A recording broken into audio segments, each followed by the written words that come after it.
You guys have been giving me some solid recommendations for Battlefield 6 skins. Now I'll show you guys a lot of special ops unit before, but today we'll be focusing on military grunts that's actually at the front and center of any war. Still, like before, I want you guys to be very critical and do let me know if there's something I missed, or maybe you have other units that clearly deserves a spot. Marine Raiders is a center actor in BF6 campaign, and you're right, it's very odd that we never even seen them in multiplayer. Geared in their patented Marpat camo, though not always, Marine Raiders often feel higher end kit than their brothers at the army. I'm talking about dual tube NVGs, mic helmets, and pricier optics, partly because of their smaller active duty members and fewer support vehicles to maintain, which in turn gave them more room in their budget for fancier gear. Now, to give you a better idea on how the skin would look, I took some of your clean water to our fellow clanker Gemini to help us illustrate the skins being in the game. Pretty neat, isn't it? On the land of eternal cloudy days and sea-sipping maniacs. Don't ask me why, I just woke up in a fucking steaming mood, yeah?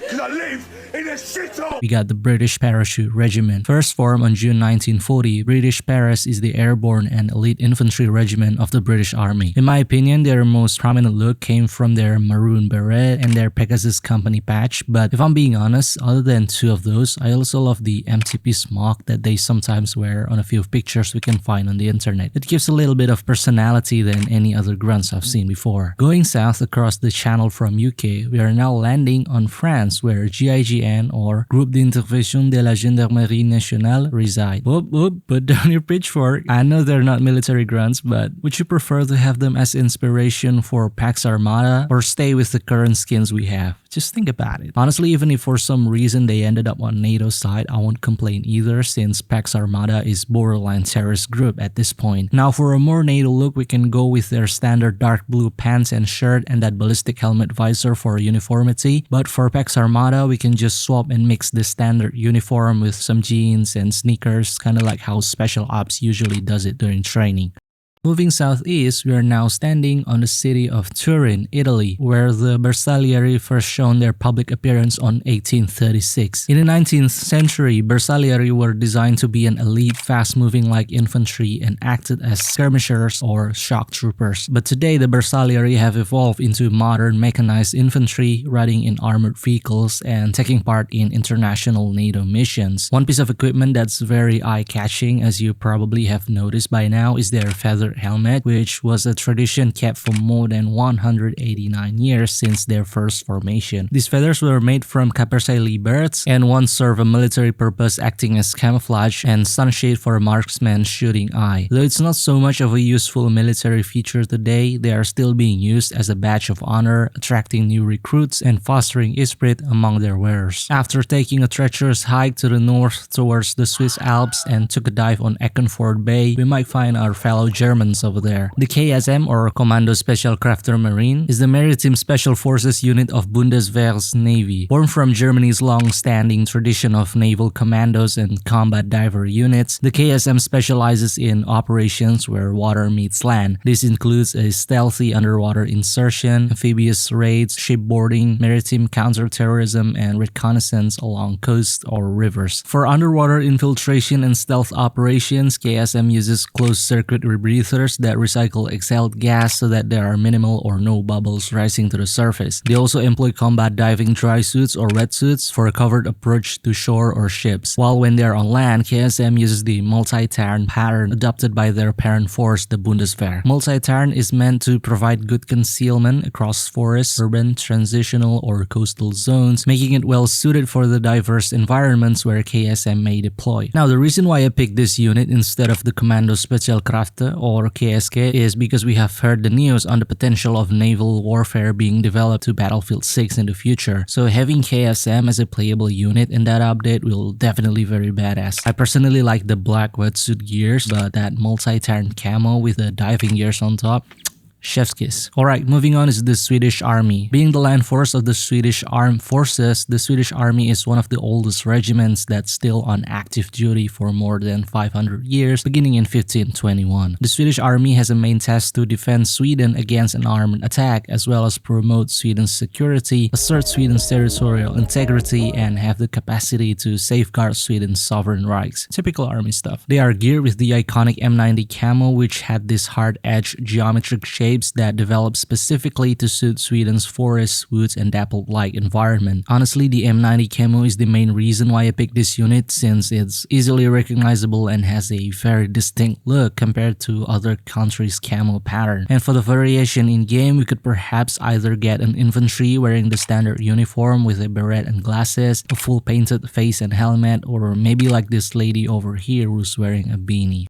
Alright, now we're visiting the land down under. A little story time here because their army units deserve the same recognition and appreciation with how heroic their history are. The 6th Battalion Royal Australian Regiment, or 6RAR, was formed on June 6, 1965 at Inojera, Brisbane. Almost immediately after their formation, 6RAR was committed to war to South Vietnam in May 1966 as part of the first major expansion of Australian forces there. During that first tour, they participated in intense jungle operations and firefights, most famously when their D Company fought in the epic engagement on August 18, 1966 that became the Battle of Long Tan. In that action, the D Company was being surrounded by Viet Cong Army, which numbered around 2,000 soldiers under a heavy torrential rain and a blanket of mist. After a long and grueling fight, the D Company managed to hold their ground under a heavy assault from Viet Cong until reinforcements arrived. As a result of this heroic stand, D Company 6th Battalion Royal Australian Regiment was awarded the US Presidential Unit Citation and subsequently the Australian Unit Citation for gallantry. Interestingly, after this attack, the Viet Cong lost so much of their men and there was never a serious attempt again to attack the base. Now, uniform and gear-wise, I think they don't have that much different with how the US soldiers look now. Their silhouette is basically almost identical, but one way we can do to differentiate their silhouette is by giving them their short boonie hat. I don't know about you guys, but their boonie hat looks quite different from what I've seen from any other soldiers before. So yeah, this could be their unique piece of gear to give their own personality in the game. We are now to the birthland of our not so friendly neighbor. That's right, we are in Austria. After World War II on September 7, 1955, the modern Bundesheer was officially founded under the National Defense Act. Alongside its founding, Austria adopted a key constitutional principle, permanent policy of neutrality, pledging never to join military alliances or host foreign bases. For their combat uniform, the Austrian Army have two main suits, one with solid grayish color and one with their camouflage color featuring a unique Austrian camouflage pattern. This new camouflage design combines 6 colors in a variegated pattern that is intended to replicate the type of native vegetation found in Austria. Not only will the new camouflage will conceal soldiers in their natural environments, this new camo, which was developed by experts of the Austrian Armed Forces, will also ensure concealment when encountered by optronic devices like night vision. Personally, I really like that they have 2 combat uniform because at one side the camo suit looks very sweet with that bluish spot, but at the same time their fully gray uniform is very clean as well. It kinda gives me a more spec ops look than an army grunt. What do you think? Which one would you prefer to see in game?